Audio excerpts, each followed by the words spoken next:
হেরা গুহাটা বা যেই পাহাড়টা আছে, এখন ওঠা কিছুটা সহজ, রাস্তাও সুন্দর। ওঠার জন্য ওখানের তুলনায় মাঝে মাঝে নাস্তা পানির ব্যবস্থাও আছে, ভ্রাম্যমান দোকান বসে। মিডল ইস্টে যারা থাকেন বা যারা হজ উমরায় গিয়েছেন একটু খেয়াল করলে দেখবেন পুরানো পাহাড়গুলো, এখন ওদিকের পাহাড় তো সবই পাথরের। পাথরগুলো চারিদিক থেকে চোকা ধারালো। ওই সময় তো আরো অবস্থা খারাপ থাকার কথা। তখনও নবীজির নবী হন নাই, নবুয়তি পান নাই। নিজের স্বামীর জন্যে আম্মাজান খাদিজা রাদিয়াল্লাহু তাআলা আনহা নিয়মিত খাবার নিয়ে যেতেন। আমরা যখন হজে যাই বা উমরায় যাই, মক্কা থেকে মদিনায় যাই, কি তালাশ করি? উটের পাল কই দেখা যায়, খেজুরের বাগান কোথায় আছে। অথচ যারা হজে যায় যদি একবার চিন্তা করত যে আমরা যদি গাড়িতে যাই, পার্সোনাল গাড়িতে গেলেও 4.5-5 ঘন্টা সময় লাগে মক্কা থেকে মদিনায়। এই জায়গায় তখন যানবাহন কিংবা সাওয়ারের ব্যবস্থা ছিল না। সাওয়ারি ছাড়া আমার রাসূল এত দূর পথ হেঁটে হেঁটে কিভাবে গেলেন? একটু চিন্তা করা একজন মুমিনের জন্য আল্লাহর রাসূলের মহব্বতে পরিপূর্ণ হওয়া যথেষ্ট মনে করি। মক্কা থেকে অনেকে তায়েফে যান, নিদর্শন দেখেন, ছবি ভিডিও ক্যামেরা নিয়ে ব্যস্ত থাকেন, বিভিন্ন অ্যাঙ্গেলে ছবির পোজ দেন। একটু চিন্তা যদি করা হতো কি দরকার ছিল 70-80 কিলো উঁচা মক্কা থেকে তায়েফ, এখানে নবীজি কেন গেলেন এবং কি ঘটনা ঘটেছিল? যাই হোক, এটা আলোচনার প্রেক্ষিতে এলো বিদায় বললাম। নবীজির বয়স যখন নবুয়াতির পর্যায়ে পরিপূর্ণ হয়ে গেল, সোমবার দিনে হযরত জিবরাইল আলাইহিস সালাম এসে নবীজিকে বললেন, পয়গম্বর ইকরা, আপনি পড়েন। নবীজি বললেন, মা আনা কারি, আমি পড়তে পারি না। জিবরাইল আবার বললেন, পড়েন। নবীজি আবার বললেন, পারি না। এবার জিবরিল বললেন, ইকরা বিসমি রাব্বিকাল্লাযী খালাক। হে পয়গম্বর মুহাম্মদ, আপনি পড়েন যিনি আপনার রবের নামে, যিনি আপনাকে সৃষ্টি করেছেন। সাথে সাথেই নবীজি পড়া শুরু করলেন, খালাকাল ইনসানা মিন আলাক, ইকরা ওয়া রাব্বুকাল আকরাম, আল্লাযী আল্লামা বিল কলম, আল্লামাল ইনসানা মা লাম ইয়ালাম। রাসূলের উপরে সর্বপ্রথম এই 5 আয়াত নাজিল হয়। এরপরে 3 বছরে আর কোনো আয়াত বা সূরা নাজিল হয়নি। 3 বছর পরে সূরা মুদ্দাসসির নাজিলের মাধ্যমে পুরো 30 পারা কোরআন ধারাবাহিকভাবে নাজিল শেষ হয়। এই জায়গায় যে বিষয়টা বোঝার, বুকে চাপ দেওয়ার কথা আছে, ইকরা তাকরারের কথা আছে। আমি ছোট্ট একটু আলোচনা করব একটা বিষয়, শুধু ওই বিষয় রিলেটেড কথাটা বলছি। 3 নাম্বার যে আরেকটা কথা আছে সেটা হলো, জিবরাইল যতক্ষণ বললেন ইকরা, নবীজি বললেন পড়তে পারি না। কিন্তু জিবরাইল যখনই বললেন ইকরা বিসমি রাব্বিকাল্লাযী খালাক, আপনি পড়েন আপনার রবের নামে যিনি আপনাকে সৃষ্টি করেছেন, তখনই নবীজি পড়া শুরু করলেন। এখান থেকে প্রমাণ হয় জিবরাইল যতক্ষণ বলছেন পড়েন, নবীজি পড়েন নাই। যখনই বললেন রবের নামে পড়েন, তখনই পড়া শুরু করছেন।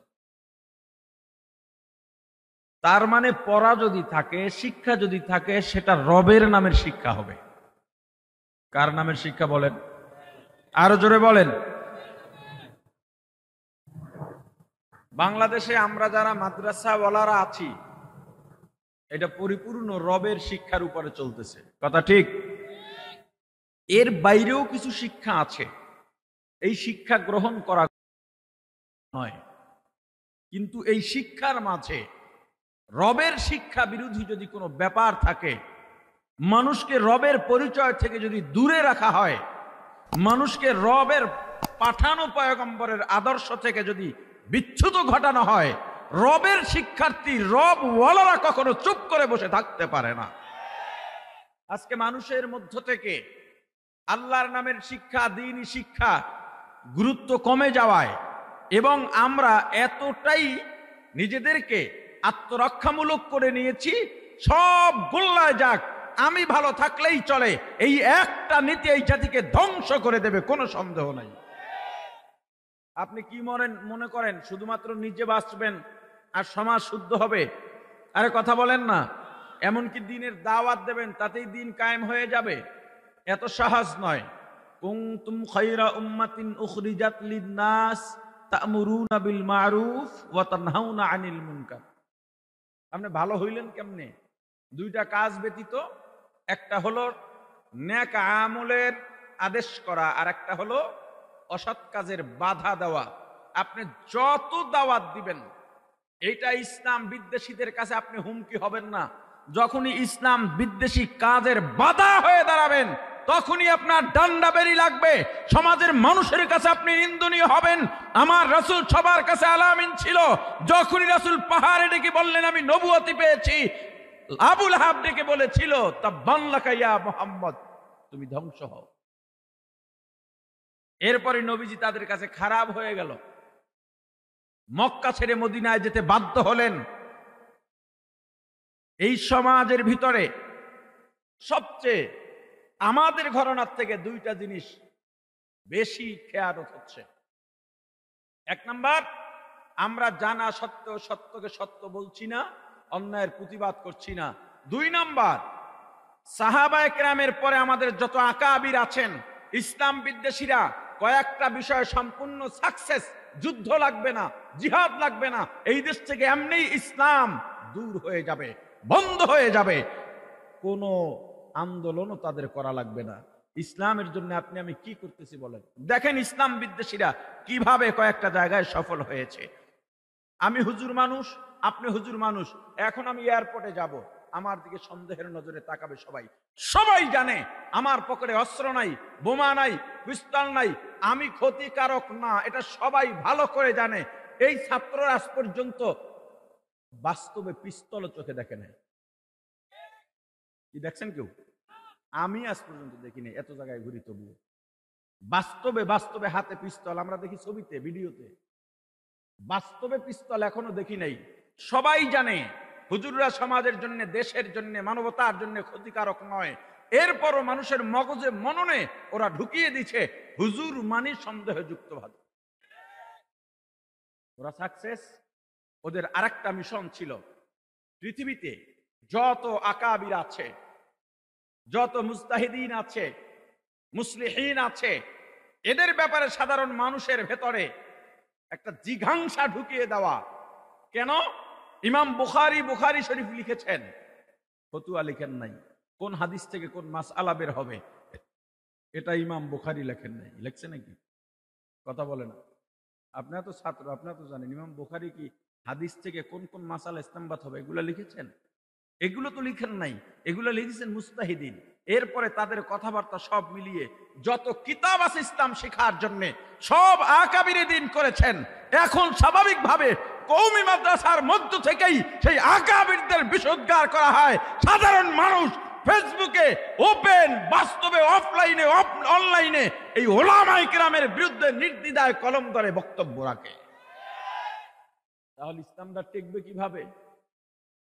এখন আর আমাদের বিরুদ্ধে বাইরের মানুষের বলার দরকার নাই। আমাদের সফলতা কোথায় গিয়ে পৌঁছেছে, তাদের কাজটা মাশাআল্লাহ আমাদের মধ্য থেকে আমরাই করে দিচ্ছি।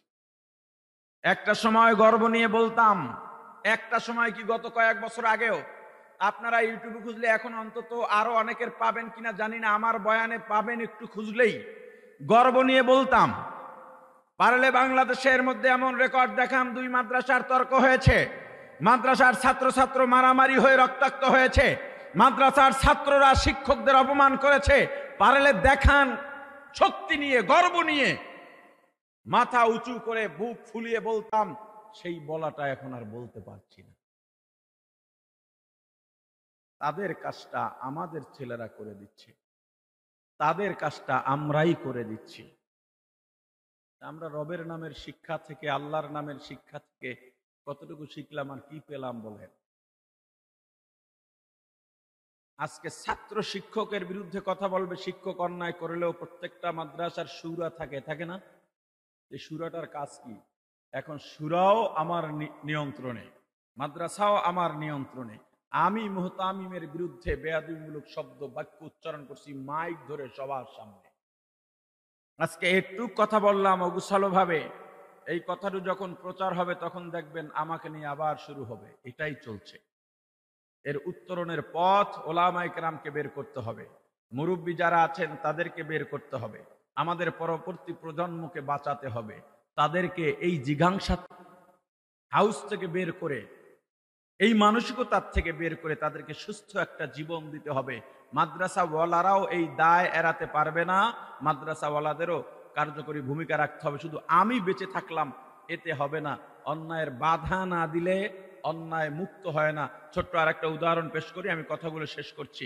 মনে করেন এই এলাকার মধ্যে একজন দরবেশ আছেন, পাগড়ি বেঁধে থাকেন, সবসময় পাগড়ি বেঁধে রাখা সুন্নত, পাগড়ি বেঁধে রাখেন, তাহাজ্জুদ বাদ নাই, এমনকি আওয়াবিন ইশরাক তাশতের নামাজও কাজা হয় না, যত নফল আছে তেলাওয়াত আছে সবকিছু আদায় করেন, কিন্তু কোনোদিন কোনো বিড়িখোরকেও বলেন না ভাই বিড়িটা খাইও না। কোনোদিন আজানের সময় মসজিদে টিভি চলে, এই বেটা টিভি বন্ধ কর, একটু বলেন নাই। বাধা দেওয়া তো দূরের কথা, রমজানে দিনের বেলায় হোটেল রেস্তোরাঁ খোলা রাখে, কোনোদিন সামনে গিয়া 10 জন নিয়ে দাঁড়ায় নাই, হোটেল খোলা রাখতে পারবা না। যদি তুমি খোলা রাখো দিনের বেলায়, রমজান মাসে তোমার শাটার নামিয়ে আমরা তালা লাগিয়ে দেব, একটু কথা বলে নাই।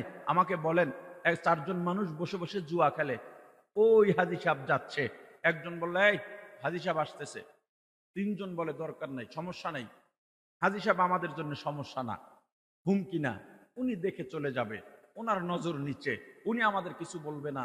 আমাকে বলেন, এমন 1000 জন হাজি যদি এই সমাজে থাকে, 1000 জন হাজি যদি এই সমাজে থাকে, জুয়া বন্ধ হবে না বাড়বে? রমজান মাসে দিনের বেলা হোটেল রেস্তোরাঁ খোলা থাকবে না বাড়বে?